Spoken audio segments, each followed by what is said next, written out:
നമസ്തേ പ്രിയമുള്ള പ്രേക്ഷകർ, നാം ഇവിടെ ചർച്ച ചെയ്യുന്നത് ശ്രീ വേദവ്യാസനാൽ വിരചിതമായ ഭഗവത്ഗീതയിലെ കർമ്മയോഗം എന്ന 3-ാമത്തെ അധ്യായത്തിലെ ശ്ലോകമാകുന്നു.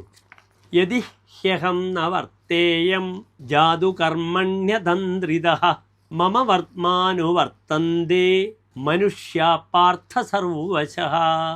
ഇനി പ്രസ്തുത ശ്ലോകത്തിൻ്റെ പദച്ഛേദം ശ്രദ്ധിക്കുക.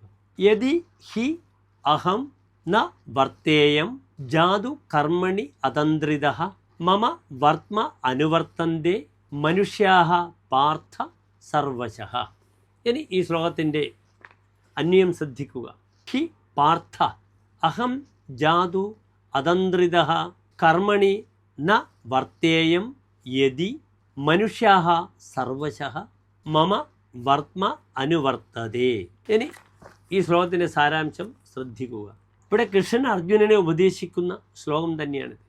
ഭോ അർജുന, എന്തുകൊണ്ടെന്നാൽ ഞാൻ ആലസ്യത്തോടെ ഒരിക്കലെങ്കിലും കർമ്മത്തിൽ വ്യാപൃതനായി ഭവിക്കുന്നില്ലെങ്കിൽ സകല മനുഷ്യരും എൻ്റെ ആലസ്യമാകുന്ന വഴിയെ പിന്തുടരും. നമസ്തേ.